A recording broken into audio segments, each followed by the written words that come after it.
નમસ્કાર વિદ્યાર્થી મિત્રો, આગળના વિડીયોમાં આપણે અભ્યાસ પદ્ધતિઓમાંથી નિરીક્ષણ પદ્ધતિ અને તેના પેટા પ્રકારો તેમજ સમકાલીન, દીર્ઘકાલીન અને વ્યક્તિ ઇતિહાસ પદ્ધતિની ચર્ચા કરી ગયા.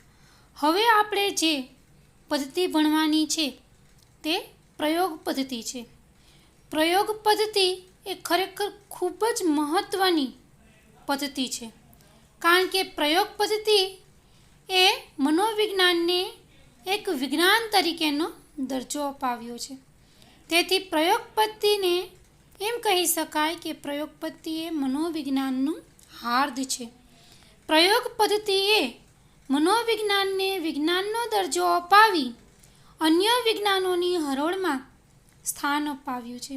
એટલે કે જ્યારે મનોવિજ્ઞાનની સૌપ્રથમ પ્રયોગશાળા સ્થપાણી પછી જ મનોવિજ્ઞાન છે અન્ય વિષયોથી એક અલગ વિષય તરીકે જાહેર થયું અને એને અન્ય વિજ્ઞાનોની હરોળમાં સ્થાન અપાવ્યું. આપણે અગાઉ જોયું તેમ મનોવિજ્ઞાનમાં નિરીક્ષણ પદ્ધતિ તો શરૂઆતથી જ વપરાતી પદ્ધતિ છે, પરંતુ તેમાં વિલિયમ હુન્ટે પ્રાયોગિક અભિગમ અપનાવીને 1879માં ફરીથી યાદ કરીશું. વિલિયમ હુન્ટે પ્રાયોગિક અભિગમ અપનાવી 1879માં તેને આધુનિક દ્રષ્ટિબિંદુ સાથે વિજ્ઞાનમાં સ્થાન પ્રાપ્ત કરવાનું સક્ષમ બનાવ્યું છે. એટલે કે ક્યારે પ્રયોગ પદ્ધતિ બહાર પડી? તો કે 1879માં. કોણે? તો કે વિલિયમ હુન્ટે બહાર પાડી છે. વ્યાખ્યા જોઈએ તો પ્રયોગ એટલે નિયંત્રિત પરિસ્થિતિમાં કરવામાં આવતું નિરીક્ષણ. કે આપણે જેની અસર તપાસવાની હોય એ પરિવર્ત્ય સિવાયના બીજા બધા જ જે આપણા પ્રયોગને અસર કરી શકીએ તેવી બાબતો હોય તે બધા ઉપર નિયંત્રણ રાખવાનું, જેને લીધે આપણે જેની અસર તપાસવાની છે તે જ બાબત વિશે ચોક્કસ માહિતી મેળવી શકાય કે આ પરિણામ આવ્યું છે એ આને લીધે જ છે, કે આ પરિવર્તનને કારણે જ આ પરિવર્તન કે ફેરફાર જોવા મળે છે. બીજી વ્યાખ્યા જોઈએ તો ટિટ્સનરની છે. પ્રયોગ એ હેતુપૂર્વક નક્કી કરેલી શરતોને આધારે ચોક્કસ પરિસ્થિતિ ઉત્પન્ન કરી તેમાં જરૂરી નિયંત્રણો મૂકી કરવામાં આવેલું નિરીક્ષણ છે. ફરીથી આપણે આ વ્યાખ્યાને યાદ રાખશું અને યાદ રાખવા માટે આપણે આવા ટુકડામાં વહેંચી દઈએ તો ઝડપથી યાદ રહી જાય. પ્રયોગ એ હેતુપૂર્વક નક્કી કરેલી શરતોને આધારે, બીજો ટુકડો ચોક્કસ પરિસ્થિતિ ઉત્પન્ન કરી, ત્રીજું તેમાં જરૂરી નિયંત્રણો મૂકી કરવામાં આવેલું નિરીક્ષણ છે. એટલે એકદમ સરળ વ્યાખ્યા છે અને આપણે આ રીતે જો યાદ રાખશું તો આપણને ઝડપથી યાદ પણ રહી જશે. પ્રયોગ એ હેતુપૂર્વક નક્કી કરેલી શરતોને આધારે, એટલે એમાં અમુક જે આપણે જે હેતુ છે એ હેતુને આધારે અમુક શરતો નક્કી કરવાની અને પછી પ્રયોગ માટે ચોક્કસ પરિસ્થિતિ ઉત્પન્ન કરવાની, એમાં પરિવર્ત્ય આપણે જેની તપાસવાની છે અસર એના સિવાયની જે બાબતો છે એના ઉપર નિયંત્રણ મૂકવાનું અને એના આધારે કરવામાં આવેલું નિરીક્ષણ એટલે પ્રયોગ. ત્રીજી વ્યાખ્યા BF એન્ડરસને આપેલી છે. પ્રાયોગિક પરિસ્થિતિમાં એક પરિવર્ત્યમાં હેતુપૂર્વક ફેરફાર કરી તે ફેરફારની અન્ય પરિવર્ત્ય પર શું અસર થાય છે તે જાણવા માટે બે પરિવર્ત્યના પરસ્પરના સંબંધનું કરવામાં આવતું નિરીક્ષણ છે. શું કહે છે? એક પરિવર્ત્યમાં હેતુપૂર્વક ફેરફાર કરવાનો, તે ફેરફારની હવે અન્ય પરિવર્ત્યો પર શું અસર થાય છે તે જાણવા માટે બે પરિવર્ત્યના પરસ્પરના સંબંધનું કરવામાં આવતું નિરીક્ષણ. જેમ કે થિયામીનની વ્યક્તિની બુદ્ધિ શક્તિ કે યાદશક્તિ ઉપર શું અસર થાય છે? તો થિયામીન થયું એક પરિવર્ત્ય અને બુદ્ધિશક્તિ થયું બીજું પરિવર્ત્ય. હવે આ બંને પરિવર્ત્ય માં ફેરફાર કરવાનો, થિયામીનમાં થોડી વધઘટ કરવાની, તો એનાથી બુદ્ધિશક્તિ ઉપર કેવી અસર થાય છે, બરાબર. આ બે પરિવર્તનોના પરસ્પરના સંબંધમાં કરવામાં આવતું નિરીક્ષણ છે. હવે આપણે આગળ જોઈએ તો પ્રયોગના લક્ષણો. પ્રયોગના 4 લક્ષણો છે. ખાસ યાદ રાખશું, આપણને ટૂંકા પ્રશ્નમાં વિભાગ સીમાં પણ પૂછાય છે કે પ્રયોગના કેટલા લક્ષણો છે અને કયા કયા. તો પહેલું નિયંત્રણ, બીજું પરિવર્તન, ત્રીજું પુનરાવર્તન અને ચોથું છે એ વસ્તુલક્ષિતતા. હવે એમાંથી આપણને ટૂંકા પ્રશ્નોની અંદર લક્ષણોમાં વ્યાખ્યાઓ પણ પૂછાય કે નિયંત્રણ એટલે શું, પરિવર્તન એટલે શું, પુનરાવર્તન કે વસ્તુલક્ષિતતાની વ્યાખ્યા આપો. આ પ્રશ્ન ખરેખર ખૂબ જ અગત્યનો છે અને પરીક્ષામાં પૂછાય એવો પણ છે. તો તમારે આ પ્રયોગ પદ્ધતિ, એના લક્ષણો ખાસ પાકા કરવાના છે. હવે પહેલો જ મુદ્દો જોઈએ લક્ષણનો, તો નિયંત્રણ. પ્રયોગશાળામાં કરવામાં આવતા કોઈ પણ પ્રયોગમાં જો નિયંત્રણ ન હોય તો એક પરિવર્ત્યની બીજા પરિવર્ત્ય ઉપર શું અસર થાય છે તે ચોક્કસપણે જાણી શકાતું નથી. આથી પ્રયોગ કરતા પ્રયોગ દરમિયાન જે પરિવર્ત્યોનો અભ્યાસ કરવાનો હોય તે સિવાયના અન્ય તમામ પરિવર્ત્યો પર નિયંત્રણ રાખે છે. ઉદાહરણ તરીકે જોઈએ તો ઊંઘની ગોળીની વ્યક્તિની કાર્યક્ષમતા પર થતી અસર તપાસવાના પ્રયોગમાં ઊંઘની ગોળી લેવાની આદતવાળી વ્યક્તિઓને પ્રયોગપાત્ર તરીકે લેવા જોઈએ નહીં. શું કામે? કારણ કે જો એ ડેઈલી ઊંઘની ગોળી લે છે એને લીધે એના કાર્યક્ષમતા ઉપર એની આદત પડી ગઈ છે ઊંઘની ગોળી લેવાથી, એટલે એની કાર્યક્ષમતા ઉપર કોઈ જ અસર થશે નહીં. એટલે ખરેખર જે વ્યક્તિ ક્યારેય ઊંઘની ગોળી નથી લેતો તે વ્યક્તિને જો આપવામાં આવે અને પછી એની કાર્યક્ષમતા તપાસવામાં આવે તો આપણે ચોક્કસપણે કહી શકીએ કે આ ઊંઘની ગોળીનું જ પરિણામ છે. એટલે આ રીતે આપણે જેની અસર તપાસવાની છે એના સિવાયના બીજી બધી જ બાબતો ઉપર નિયંત્રણ રાખવું જરૂરી છે. આગળ બીજો મુદ્દો પરિવર્તન. પરિવર્તન એ પ્રયોગનું ખૂબ જ મહત્વનું લક્ષણ છે. જો પ્રયોગમાં પરિવર્તન કરવામાં ન આવે તો પરિસ્થિતિ તેની તે જ રહે છે, તેથી અભ્યાસ શક્ય જ ન બને. આથી જ પરિવર્તન એ કુદરતી નિરીક્ષણની સરખામણીમાં પ્રયોગ પદ્ધતિને વધારે વૈજ્ઞાનિકતા બક્ષતું લક્ષણ ગણાવી શકાય. પ્રયોગ ખૂબ જ પરિવર્તન છે ને પ્રયોગમાં ખૂબ જ મહત્વનું લક્ષણ છે, કારણ કે આપણે જે પ્રયોગ કરીએ છીએ એનું પરિણામ કેવું આવ્યું છે, બરાબર, તે તપાસવું હોય અને આપણે ધાર્યું પરિણામ નથી આવતું તો વળી પાછો થોડો એમાં ફેરફાર કરી પરિવર્તનો લાવી અને ફરીથી એની અસરો તપાસી શકાય છે. એટલે કે આપણે જોઈતું પરિણામ લાવી શકીએ તે માટે આપણે એમાં પરિવર્તન કરવું ખૂબ જરૂરી છે. એટલે ખૂબ વૈજ્ઞાનિકતા બક્ષતું લક્ષણ ગણાવી શકાય. ઉપરાંત પ્રયોગ કરતા સ્વતંત્ર પરિવર્ત્યમાં એકથી વધારે વખત પરિવર્તન પણ લાવી શકે છે. વળી તમારા માટે નવો શબ્દ આવ્યો કે સ્વતંત્ર પરિવર્ત્ય. તો પાછળ પરિવર્ત્યના જે પ્રકારો આવશે ત્યારે હું તમને સમજાવીશ કે સ્વતંત્ર પરિવર્ત્ય કોને કહેવાય. સ્વતંત્ર પરિવર્ત્યમાં એકથી વધારે વખત પરિવર્તન પણ લાવી શકાય છે. દાખલા તરીકે ઘોંઘાટ અથવા તો ઉષ્ણતામાનની શિક્ષણ પર થતી અસર તપાસવાના પ્રયોગમાં ઘોંઘાટ વગરની, થોડા ઘોંઘાટવાળી અને અતિ ઘોંઘાટવાળી પરિસ્થિતિ એમ વિવિધ પરિવર્તનો લાવી વિવિધ પરિસ્થિતિઓમાં વ્યક્તિની શિક્ષણની કાર્યક્ષમતામાં થતા ફેરફારોનો અભ્યાસ થઈ શકે છે. ધારો કે કોઈ વિદ્યાર્થી છે, એ વિદ્યાર્થીને શિક્ષણની કાર્યક્ષમતા તપાસવા માટે એને એકદમ શાંત વાતાવરણમાં બેસાડવામાં આવે તો કેટલું યાદ રહે છે.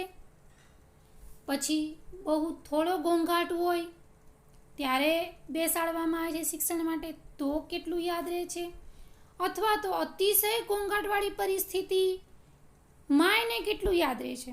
તો આ ત્રણેય પરિસ્થિતિઓમાં ફેરફાર કરવાથી કે પરિવર્તનો લાવવાથી વિવિધ પરિસ્થિતિઓમાં વ્યક્તિની શિક્ષણની કાર્યક્ષમતામાં ફેરફારોનો અભ્યાસ થઈ શકે છે. કે આ ત્રણેય પરિસ્થિતિમાં પરિવર્તન લાવવાથી કઈ પરિસ્થિતિમાં કેવા પ્રકારની કાર્યક્ષમતા વધઘટ થાય છે તેનો ખ્યાલ આવે છે. પણ ક્યારે? તો કે આપણે પરિવર્તન કરી શકીએ તો. હવે એના પછીનો મુદ્દો છે પુનરાવર્તન. પ્રયોગને કુદરતી નિરીક્ષણ કરતાં વધુ વિશ્વસનીય દરજ્જો જો પ્રાપ્ત થયો હોય તો તેમાં પુનરાવર્તનના લક્ષણને કારણે જ પ્રાપ્ત થયો છે.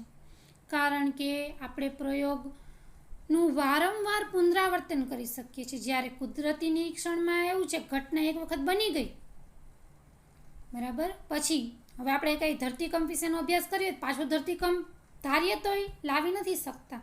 જ્યારે પ્રયોગમાં એવું છે કે આપણે ફરીને જે પ્રયોગ કર્યો હોય તે બીજી વખત, ત્રીજી વખત, ગમે એટલી વખત કરી શકીએ છીએ.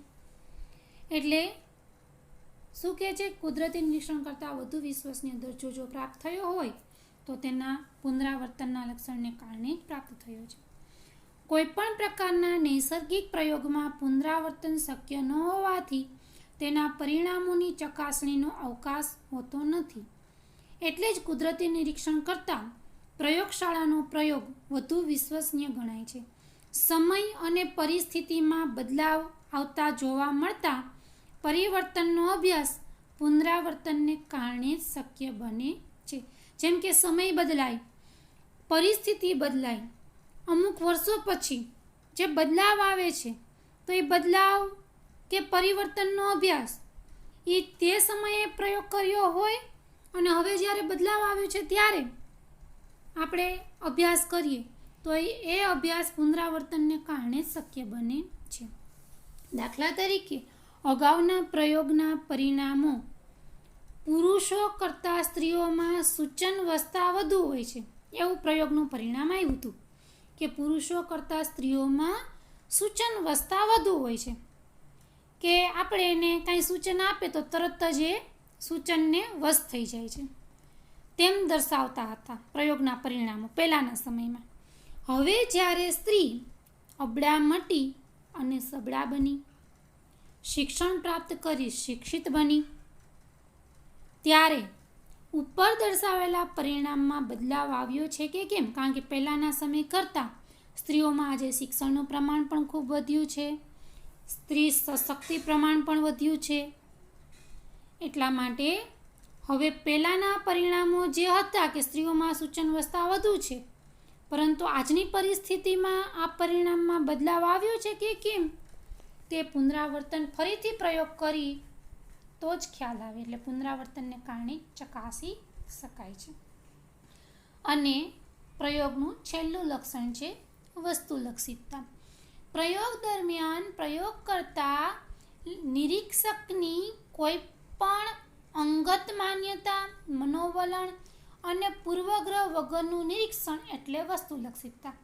વસ્તુલક્ષિતતાની વ્યાખ્યા જ આ છે કે પ્રયોગ દરમિયાન પ્રયોગકર્તા અથવા તો જે નિરીક્ષક છે એની કોઈ પણ અંગત માન્યતા, મનોવલણ અને પૂર્વગ્રહો આમાં સામેલ થઈ શકે નહીં. કારણ કે પ્રયોગ દરમિયાન જે પરિણામ આવે છે તે જ રહેવાનું છે. એમાં એની અંગત માન્યતાઓ કે પૂર્વગ્રહો છે તે નિરીક્ષણ પદ્ધતિની જેમ એમાં ઘૂસી શકે નહીં. એટલે એના વગરનું એકદમ તટસ્થ નિરીક્ષણ એટલે વસ્તુલક્ષિતતા. જે છે તે જ. વસ્તુલક્ષિતતાનો અર્થ એવો થાય કે જે છે તે જ, તટસ્થ પરિણામ. કોઈપણ પ્રયોગના પરિણામોને વિશ્વસનીય બનાવવા માટે પ્રયોગકર્તા નિરીક્ષકમાં વસ્તુલક્ષિતતા હોવી અનિવાર્ય છે. એટલે પ્રયોગકર્તા એટલે નિરીક્ષક, જે પ્રયોગ કરનાર વ્યક્તિ છે તે, એનામાં વસ્તુલક્ષિતતા હોવી અનિવાર્ય છે. જ્યારે પ્રયોગમાં પ્રયોગકર્તા એટલે કે નિરીક્ષકની અંગત માન્યતા, મનોવલણો અને પૂર્વગ્રહવાળું નિરીક્ષણ કરવું એટલે વ્યક્તિલક્ષિતતા. વ્યક્તિલક્ષિતતાવાળા પરિણામોમાં કોઈને કોઈ રીતે નિરીક્ષકની અંગત બાબતો પરિણામને દૂષિત કરે છે. દાખલા તરીકે ઊંઘની ગોળીના પ્રયોગમાં પ્રયોગપાત્ર પર થતી અસર તપાસવાના પ્રયોગમાં પ્રયોગપાત્ર સંજોગવશાત બગાસું ખાય. પ્રયોગ શેનો કરવાનો છે? ઊંઘની ગોળીની પ્રયોગપાત્ર ઉપર કેવી અસર થાય છે આ તપાસવાનું છે. હવે એમાં પ્રયોગપાત્ર પ્રત્યે થોડુંક પ્રયોગ કરતાને કાંઈક પૂર્વગ્રહ કે મનોવલણ પહેલેથી જ બંધાયેલું હોય કે આ વ્યક્તિ તો છે જ એવી કે તરત જ ઊંઘી જાય, ઊંઘણસી છે, તો એવી જો એના પૂર્વગ્રહ કે માન્યતા હોય તો હવે એના ઉપર પ્રયોગ કરશે ત્યારે સંજોગોવશાત જો પ્રયોગપાત્ર બગાસું ખાશે ને તો પણ નિરીક્ષક તેને ઊંઘની જ અસર માની લે તો તેને વસ્તુલક્ષિતતા કહેવાય નહીં. બરાબર? નિરીક્ષક તેને ઊંઘની અસર માની લે છે તો તેને વસ્તુલક્ષિતતા કહેવાય નહીં. એને જે બગાસું આવ્યું છે એ તો સંજોગોવશાત આવ્યું છે, ગોળીની અસરને કારણે આવ્યું છે કે કેમ, બરાબર, એ આપણે જાણી શકીએ નહીં.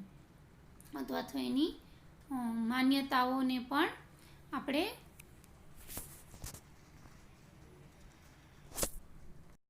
હવે ત્યાર પછીની ચોથી લાક્ષણિકતા જોઈએ તો છે વસ્તુલક્ષિતતા. પ્રયોગનું ચોથું લક્ષણ.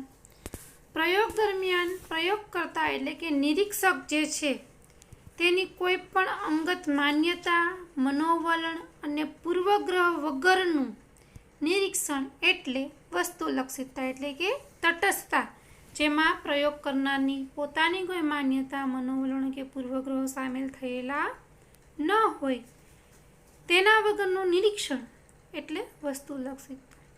કોઈપણ પ્રયોગના પરિણામોને વિશ્વસનીય બનાવવા માટે પ્રયોગકર્તા એટલે કે નિરીક્ષકમાં વસ્તુલક્ષિતતા હોવી અનિવાર્ય છે. જ્યારે પ્રયોગમાં પ્રયોગકર્તા એટલે કે નિરીક્ષકની અંગત માન્યતા, મનોવલણ અને પૂર્વગ્રહવાળું નિરીક્ષણ કરવું એટલે વ્યક્તિલક્ષિતતા. એટલે કે જો એમાં પોતાની માન્યતા, મનોવલણ અને પૂર્વગ્રહ આવી જતા હોય તો તે નિરીક્ષણ વસ્તુલક્ષી ન રહેતા વ્યક્તિલક્ષી બની જાય છે. વ્યક્તિલક્ષિતતાવાળા પરિણામોમાં કોઈને કોઈ રીતે નિરીક્ષકની અંગત બાબતો પરિણામોને દૂષિત કરે છે. એટલે કે જો નિરીક્ષક કરતાના પોતાના પૂર્વગ્રહો કે મનોવલણો એમાં આવી જાય તો પરિણામો છે તે દૂષિત થઈ જાય છે. દાખલા તરીકે ઊંઘની ગોળીના પ્રયોગમાં પ્રયોગપાત્ર ઉપર થતી અસર તપાસવાના પ્રયોગમાં પ્રયોગપાત્ર સંજોગોવશાત બગાસું ખાય ત્યારે નિરીક્ષક તેને ઊંઘની જ અસર માની લે છે. વાસ્તવમાં ગોળી લીધા પછી એને પ્રયોગ દરમિયાન ગોળીની અસર થતી નથી અને ઊંઘ આવતી પણ નથી, પણ ક્યારેક અચાનક બગાસું આવી જતું હોય તો એવું માની ન લેવાનું હોય કે ગોળીની અસરને કારણે એને ઊંઘ આવવા લાગી છે. નિરીક્ષક તેને ઊંઘની જ અસર માની લે તો તેને વ્યક્તિલક્ષિતતા કહેવાય, વસ્તુલક્ષિતતા કહેવાય નહીં. હવે પ્રયોગના આપણે પરિવર્ત્યો જોઈએ તો પરિવર્ત્ય એટલે એવી પરિસ્થિતિ, પરિબળ કે ઘટના જેમાં પરિવર્તન થઈ શકે. તમારે ખાસ આ વ્યાખ્યા યાદ રાખવાની છે કે પરિવર્ત્ય એટલે શું? એવી પરિસ્થિતિ, પરિબળ કે ઘટના જેમાં પરિવર્તન, ફેરફાર કરી શકાય. પ્રત્યેક પ્રયોગ શરૂ કરતા પહેલાં પ્રયોગકર્તા જે તે પ્રયોગનું સમગ્ર પ્રયોગ કાર્ય કેવી રીતે કરવાનું છે તેનું સમગ્ર આયોજન તૈયાર કરે છે, જેમાં પરિવર્ત્યો ખૂબ જ મહત્ત્વના હોય છે. પરિવર્ત્યનું પ્રયોગમાં ખૂબ જ મહત્ત્વ છે, કારણ કે સમગ્ર પ્રયોગમાં જો પરિવર્ત્યોનું યોગ્ય રીતે સંચાલન ન થાય તો તે પ્રયોગના પરિણામો દૂષિત મળે છે. હવે પ્રયોગની અંદર જે પરિવર્ત્યના પ્રકારો છે એમાં સ્વતંત્ર પરિવર્ત્ય, બીજું પરિવર્ત્ય છે આધારિત પરિવર્ત્ય અને ત્રીજું તમને જે દેખાય છે તે નિયંત્રિત પરિવર્ત્ય. આ ત્રણેય પરિવર્ત્યોને આપણે એક પછી એક વ્યાખ્યા દ્વારા અને ઉદાહરણ દ્વારા સમજીશું. તો હવે આપણે પહેલું જોઈએ સ્વતંત્ર પરિવર્ત્ય.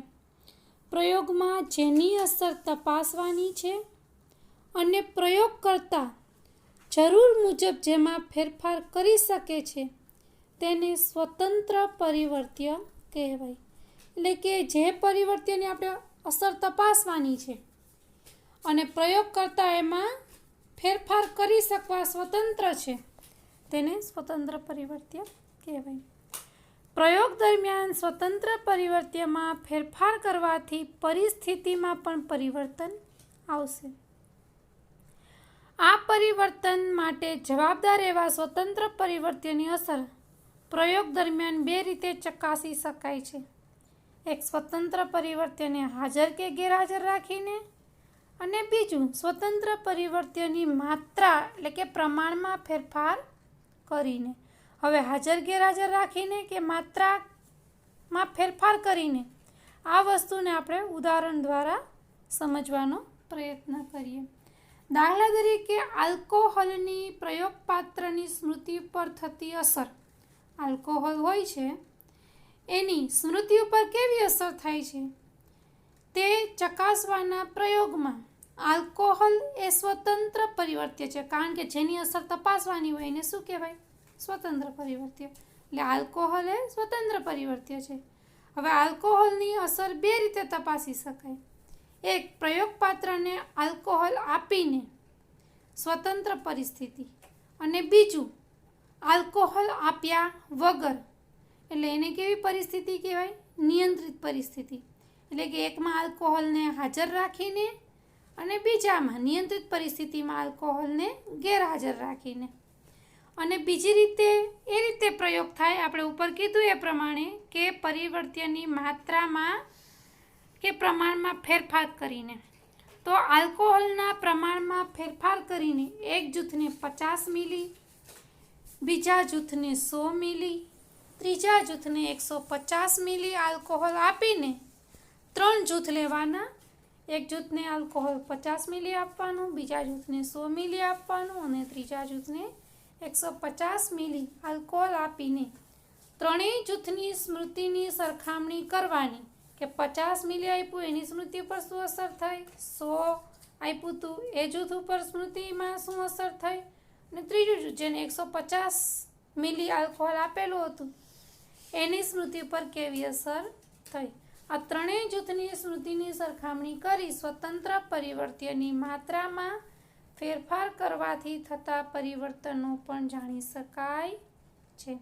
હવે તમને ખ્યાલ આવી ગયો હશે કે જેની અસર તપાસવાની હોય તેને સ્વતંત્ર પરિવર્ત્ય કહેવાય, અને પ્રયોગ કરતા આ પરિવર્ત્યોમાં હાજર ગેરહાજર રાખવું કે માત્રા વધુ ઓછી કરવી તે પોતે પોતાની રીતે ફેરફાર કરી શકે છે, તેથી તેને સ્વતંત્ર પરિવર્ત્ય કહેવાય છે. હવે બીજો પ્રકાર છે આધારિત પરિવર્ત્ય. પ્રયોગ દરમિયાન સ્વતંત્ર પરિવર્ત્યની સીધી અસર જેની ઉપર પડે તેને આધારિત પરિવર્ત્ય કહેવાય છે. શેની અસર? સ્વતંત્ર પરિવર્ત્યની સીધી અસર કોના ઉપર પડે? તો કે આધારિત પરિવર્ત્ય પર. આ એની વ્યાખ્યા બની જાય છે કે સ્વતંત્ર પરિવર્ત્યની સીધી અસર જેની ઉપર પડે તેને આધારિત પરિવર્ત્ય કહેવાય. દાખલા તરીકે આલ્કોહોલની સ્મૃતિ ઉપર થતી અસરના પ્રયોગમાં આલ્કોહોલ સ્વતંત્ર પરિવર્ત્ય છે ને આલ્કોહોલની અસર શેના ઉપર પડે છે? તો કે સ્મૃતિ ઉપર. તો જેના ઉપર અસર પડે તેને આધારિત પરિવર્ત્ય કહેવાય. એટલે કે સ્મૃતિ છે એ કેવું પરિવર્ત્ય બની જાય છે? અહીંયા આધારિત પરિવર્ત્ય. આધારિત પરિવર્ત્ય સ્વતંત્ર પરિવર્ત્ય પર આધારિત હોવાથી તેને આધારિત અથવા તો એનું બીજું નામ છે અવલંબી પરિવર્ત્ય તરીકે પણ ઓળખવામાં આવે છે. એટલે ઘણી વખત આપણને આધારિતની જગ્યાએ અવલંબિત શબ્દ વપરાય તો પણ આપણે આધારિત પરિવર્ત્યને જ સમજૂતી આપવાની છે. આધારિત પરિવર્ત્યને પ્રયોગનું પરિણામ પણ કહેવાય છે, કારણ કે આપણે કીધું ને કે આલ્કોહોલની સ્મૃતિ પર થતી અસર તો કેવી અસર થઈ એનું પરિણામ છે, એટલે આધારિત પરિવર્ત્યને પ્રયોગનું પરિણામ પણ કહેવાય. પ્રયોગ કરતા પ્રયોગ દરમિયાન ક્યારેય આધારિત પરિવર્ત્યમાં ફેરફાર કરી શકતો નથી. દાખલા તરીકે ઉપરના ઉદાહરણમાં આલ્કોહોલની પ્રયોગપાત્રની સ્મૃતિ પર થતી અસરમાં સ્મૃતિ એ આધારિત પરિવર્ત્ય છે, અથવા તો ઘોંઘાટની શિક્ષણ પર થતી અસરના પ્રયોગમાં શિક્ષણ એ આધારિત પરિવર્ત્ય બને છે, જ્યારે ઘોંઘાટ છે એ સ્વતંત્ર છે, કારણ કે ઘોંઘાટની માત્રામાં વધુ ઓછો એકદમ શાંત વાતાવરણ રાખવું એમાં ફેરફાર કરી શકાય છે, અને એની અસર કોના ઉપર પડે છે તો કે શિક્ષણ ઉપર. તો શિક્ષણ એ કેવું પરિવર્ત્ય થશે? આધારિત પરિવર્ત્ય. હવે એના પછીનો ત્રીજો પ્રકાર જોઈએ તો તે છે નિયંત્રિત પરિવર્ત્ય. પ્રયોગ દરમિયાન સ્વતંત્ર પરિવર્ત્યની સીધી અસર ચકાસવા માટે સ્વતંત્ર પરિવર્ત્ય સિવાયના જે પરિવર્ત્યો આધારિત પરિવર્ત્ય પર જાણે કે અજાણે અસર કરી શકે તેમ હોય તેવા પરિવર્ત્યોનું પ્રયોગ દરમિયાન પ્રયોગકર્તા દ્વારા નિયંત્રણ કરવામાં આવે છે. તેને નિયંત્રિત પરિવર્ત્ય કહેવાય છે. આ એની વ્યાખ્યા થશે. સ્વતંત્ર પરિવર્ત્ય સિવાયના અન્ય પરિવર્ત્યોની અસર જે આધારિત પરિવર્ત્ય પર થઈ શકે તેમ હોય તેવા પરિવર્ત્યોનું પ્રયોગકર્તા શું કરશે? નિયંત્રણ. તો જેનું નિયંત્રણ થાય છે તેને નિયંત્રિત પરિવર્ત્ય કહેવાય છે. પ્રયોગ દરમિયાન નિયંત્રિત પરિવર્ત્યોનું યોગ્ય રીતે નિયંત્રણ જો થયું હોય તો અને માત્ર તો જ સ્વતંત્ર પરિવર્ત્યની શુદ્ધ અસર ચકાસી શકાય છે. જો પ્રયોગ દરમિયાન નિયંત્રિત પરિવર્ત્યોનું યોગ્ય રીતે નિયંત્રણ ન થયું હોય તો પ્રયોગમાં પ્રાયોગિક ભૂલ સર્જાય છે. અગાઉ જોયું તેમ પરિવર્ત્યના વિવિધ દ્રષ્ટિબિંદુથી અનેકવિધ પ્રકારો દર્શાવાયા છે, પરંતુ તેનો અભ્યાસ જેમ જેમ ઉચ્ચ કક્ષાએ કરતા જઈશું તેમ તેમ અન્ય અભિગમથી વર્ગીકૃત થયેલા પરિવર્ત્યોના પ્રકારોનો પરિચય મળતો જશે. હવે આ ત્રણેય પરિવર્ત્યોની આપણે પ્રયોગના ઉદાહરણ દ્વારા સમજૂતી મેળવીએ. ઉપરોક્ત પ્રયોગ અંગેની મૂળભૂત બાબતોને પ્રયોગના ઉદાહરણ દ્વારા વધુ સ્પષ્ટ કરીએ. ધારો કે આપણે થિયામીનની વ્યક્તિની બુદ્ધિશક્તિ પર થતી અસર તપાસવા માટેનો પ્રયોગ કરવાનો છે. આ માટે એક બાળકની બુદ્ધિશક્તિ પર થિયામીનની અસર થાય છે કે નહીં તે તપાસવું છે. તો આ પ્રયોગમાં થિયામીન કેની અસર તપાસવાની છે? થિયામીનની. જેની અસર તપાસવાની હોય એને સ્વતંત્ર પરિવર્ત્ય કહેવાય. એટલે થિયામીન એ સ્વતંત્ર પરિવર્ત્ય છે. હવે થિયામીનની અસર શેના ઉપર થવાની છે તો કે બાળકની બુદ્ધિશક્તિ ઉપર. તો સ્વતંત્ર પરિવર્ત્યની સીધી અસર જેના ઉપર થાય તેને આધારિત કહેવાય. એટલે અહીંયા થિયામીનની બુદ્ધિશક્તિ ઉપર અસર થવાની હોવાથી બુદ્ધિશક્તિ એ આધારિત પરિવર્ત્ય છે. આથી થિયામીન સિવાયના જે પરિવર્ત્ય બુદ્ધિશક્તિ પર અસર કરી શકે તેમ હોય તેવા અન્ય તમામ પરિવર્ત્યને સંપૂર્ણપણે નિયંત્રણ કરવા અનિવાર્ય છે. એટલે કે બાળકની ઉંમર છે, જાતિ છે, એનું શિક્ષણ છે, આ બધી જ બાબતો પર નિયંત્રણ રાખવું પડે. નહીતર એવું બને કે ઉંમરમાં તફાવત હોય તો કે બાળક મોટું છે તો એને વધુ યાદ રહે, અથવા તો એમ કે છોકરા કરતાં છોકરીને કે છોકરી કરતાં છોકરાને વધુ યાદ રહે છે. તો જાતિમાં, ઉંમરમાં, પછી બંનેનું શિક્ષણ પણ તપાસવામાં આવે છે. બે સરખા જ ધોરણમાં અભ્યાસ કરતા હોવા જોઈએ, બરાબર. નહીંતર કે એ વધુ ભણેલા છે એટલે એને વધુ યાદ રહ્યું છે. તો આવી રીતે બુદ્ધિશક્તિ ઉપર અન્ય તમામ પરિવર્ત્યો જે અસર કરી શકે તેવા હોય તે બધા પર નિયંત્રણ રાખવાનું. એટલે સરખી ઉંમર, સરખી જાતિ, સરખું શિક્ષણ, સરખો સમયગાળો આપવાનો, આ બધા ઉપર નિયંત્રણ કરવું અનિવાર્ય છે. તો સ્વતંત્ર પરિવર્ત્યની શુદ્ધ અસર તપાસી શકાય છે.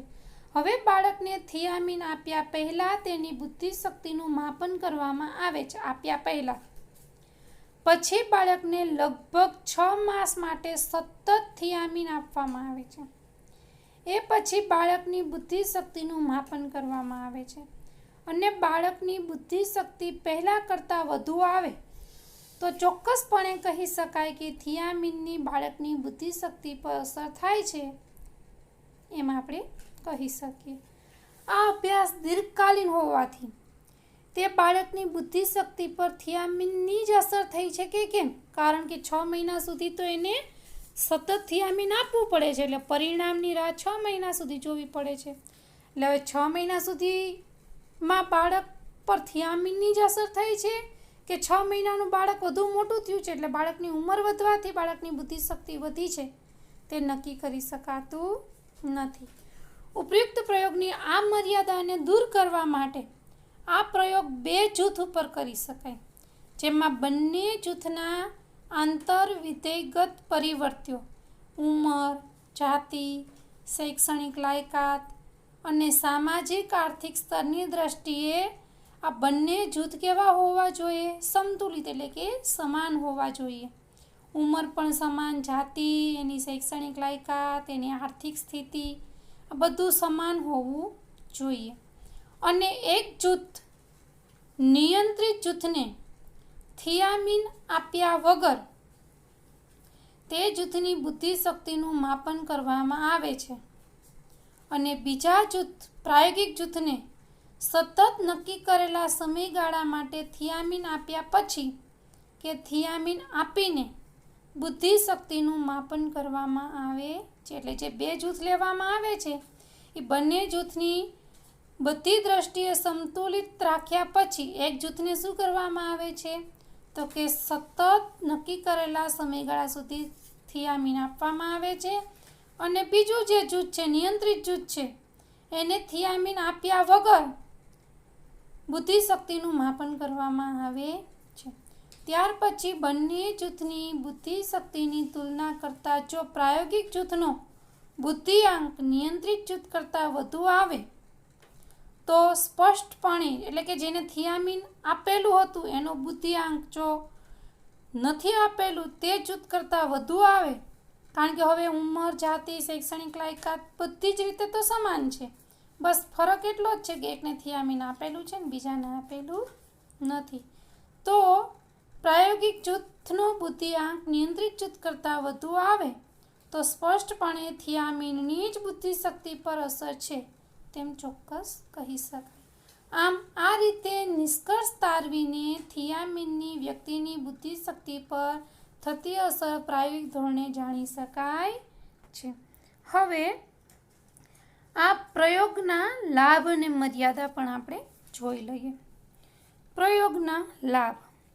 પ્રયોગમાં નિયંત્રણ શક્ય હોવાથી પ્રયોગનો આશય સિદ્ધ થાય છે અને સ્વતંત્ર પરિવર્ત્યની શુદ્ધ અસર ચકાસવી શક્ય બને છે. એટલે કે આપણે જે પરિવર્ત્ય છે એનું જ પરિણામ છે, સ્વતંત્ર પરિવર્ત્યનું જ આ પરિણામ છે એવી શુદ્ધ અસર તપાસી શકીએ છીએ. બીજું, પ્રયોગમાં પુનરાવર્તન શક્ય હોવાથી પરિણામોની વિશ્વસનીયતા સ્થાપિત કરી શકાય છે તેમજ પ્રયોગ પુનરાવર્તિત કરી તેનો ઝીણવટભર્યો અભ્યાસ કરવો શક્ય બને છે.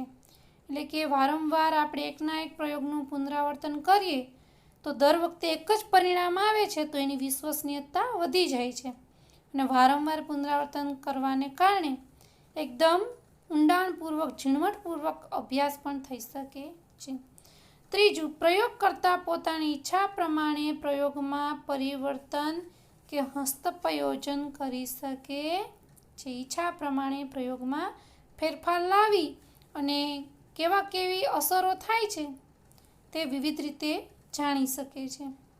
અને ચોથો મુદ્દો છે લાભનો, કે પ્રયોગના પરિણામો ચોક્કસ અને સંખ્યાત્મક સ્વરૂપે પ્રાપ્ત થતા હોવાથી તેનું વિશ્લેષણ અને અર્થઘટન પણ એકદમ સરળ બને છે. હવે એની મર્યાદા જોઈએ તો પ્રયોગમાં પ્રયોગના હેતુની જાણ જો પ્રયોગપાત્રને થઈ જાય તો કાર્યમાં કૃત્રિમતા આવી જવાની સંભાવના રહે છે. એને ખબર પડી છે કે મારા ઉપર પ્રયોગ કરી રહ્યા છે તો જાણી જોઈને તે પોતે વધુ યાદ રાખવા માટે પ્રયત્ન કરશે. જેમ કે સ્મૃતિશક્તિનો પ્રયોગ હોય તો વધુમાં વધુ યાદ રાખવા પ્રયત્ન કરશે, એને ગોખશે, આવું બની શકે. એટલે હેતુની જો જાણ થઈ જાય તો કાર્યમાં કૃત્રિમતા આવી જવાની સંભાવના રહે છે. પ્રયોગ છે એ જીવંત માનવી કે પ્રાણી ઉપર કરવાનો હોવાથી તેમનો સહકાર સારા અને વ્યવસ્થિત પ્રયોગ માટે અનિવાર્ય બની જાય છે. જો એ સહકાર ન આપે, બરાબર, પ્રયોગ દરમિયાન પ્રયોગકર્તાને જો સહકાર ન આપે પ્રયોગપાત્ર, તો પ્રયોગનો હેતુ માર્યો જાય છે. અને છેલ્લી મર્યાદા એ છે કે પ્રયોગ કરવામાં ક્યારેક પ્રયોગકર્તા માટે નૈતિક, કાનૂની અને સામાજિક બાબતો છે તે બંધનકર્તા બની શકે છે. એટલે કે ધારો કે કોઈ નાનું બાળક હોય, એને માતા પિતાથી દૂર રહેવાથી એના માનસ ઉપર કેવી અસર થાય છે, આ અંગેનો પ્રયોગ કરવો હોય તો નાના બાળકને અભ્યાસ કરવા માટે માતા પિતાથી છૂટું પાડવું એ યોગ્ય ગણાય નહીં. કારણ કે એની જો અસર થાય બાળક ઉપર તો એના માટે જવાબદાર કોણ ગણાય?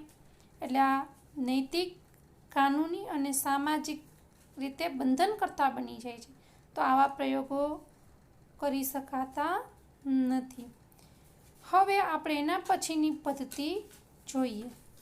પદ્ધતિ, પ્રશ્નાવલી પદ્ધતિ એ કોઈ પણ સંશોધન માટે માહિતી એકત્રિત કરવાનું સૌથી સરળ, સસ્તું અને ઘણા સંશોધકોને પ્રિય સાધન છે.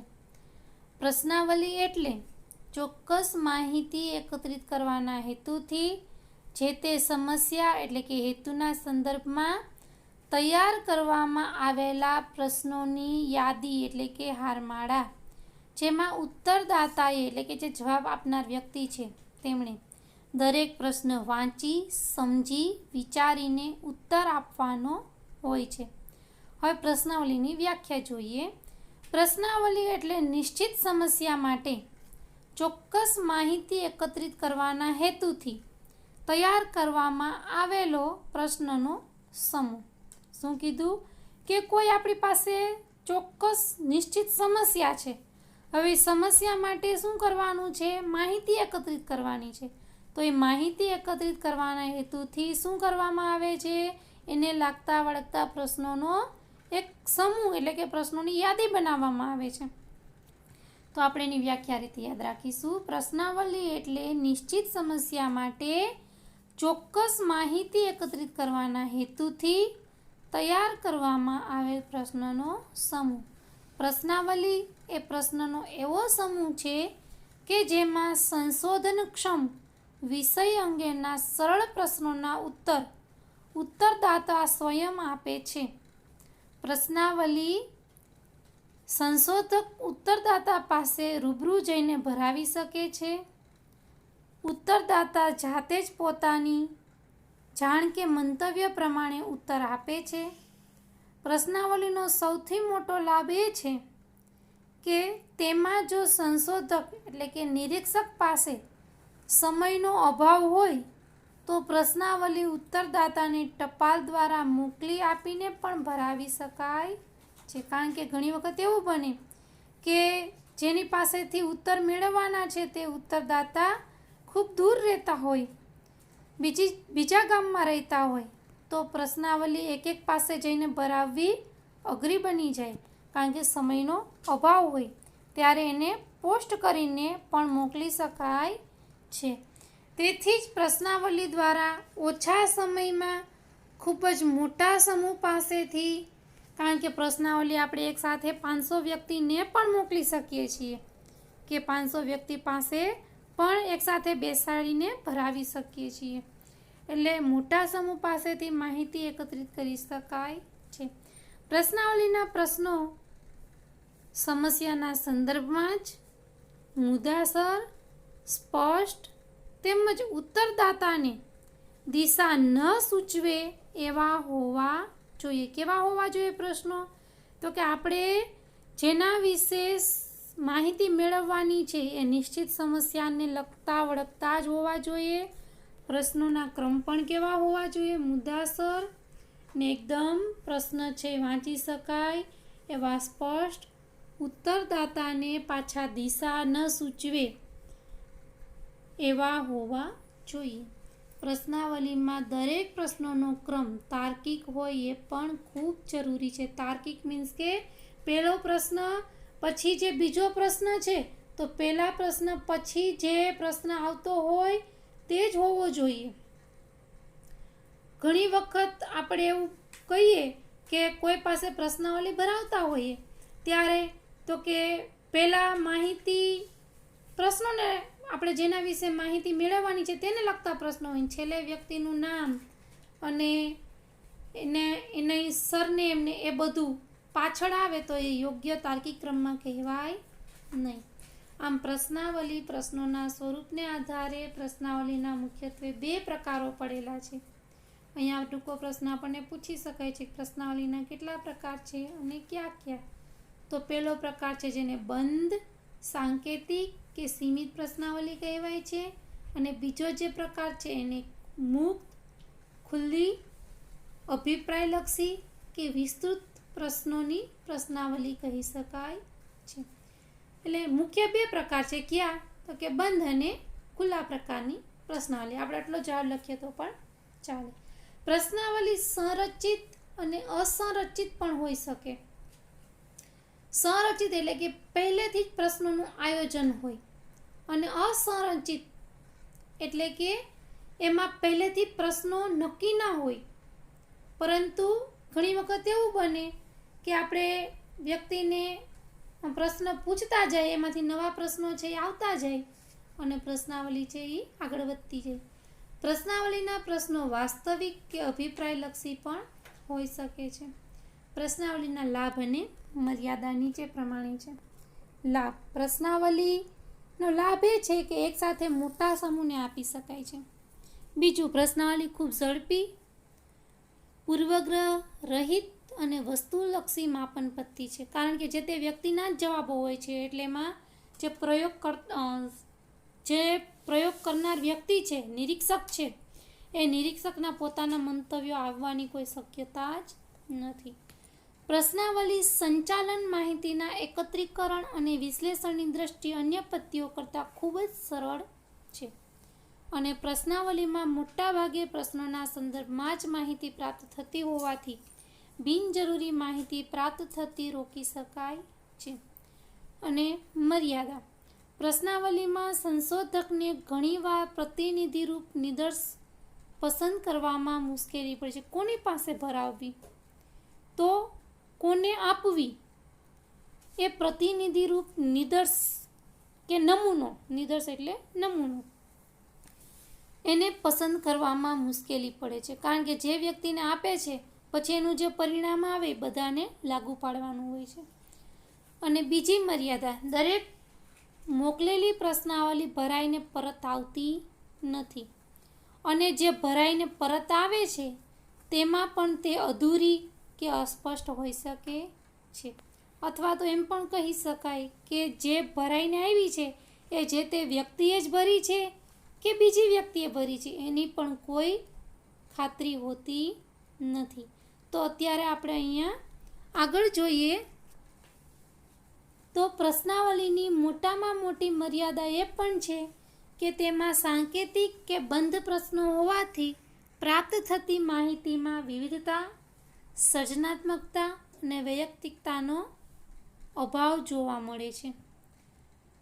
બંધ પ્રશ્નાવલી હોય તો આપણે પ્રશ્નોમાં વિવિધતા લાવી શકતા નથી, કાંઈ નવા પ્રશ્નો ઉદ્ભવે તો આપણે એને પૂછી શકતા નથી, બરાબર? એટલે એની મર્યાદા છે.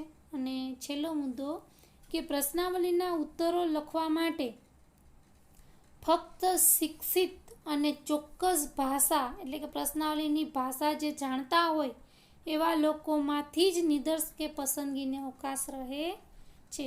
એક તો પ્રશ્નાવલીમાં જવાબ લખવાના હોવાથી તે વ્યક્તિ કેવો હોવો જોઈએ? શિક્ષિત. અને પ્રશ્નાવલીમાં જે ભાષા જાણતો હોય એ વ્યક્તિ પાસે જ ભરાવી શકાય. પ્રશ્નાવલી જે ભાષામાં તૈયાર થઈ હોય એની ભાષા જે વ્યક્તિ જાણતો હોય એની પાસે જ ભરાવવાની હોય છે. એટલે આ એની મર્યાદા છે. હવે આપણે અહીંયા આ મુદ્દો પૂરો કરીએ. નવા વિડીયોમાં ફરીથી મળીશું.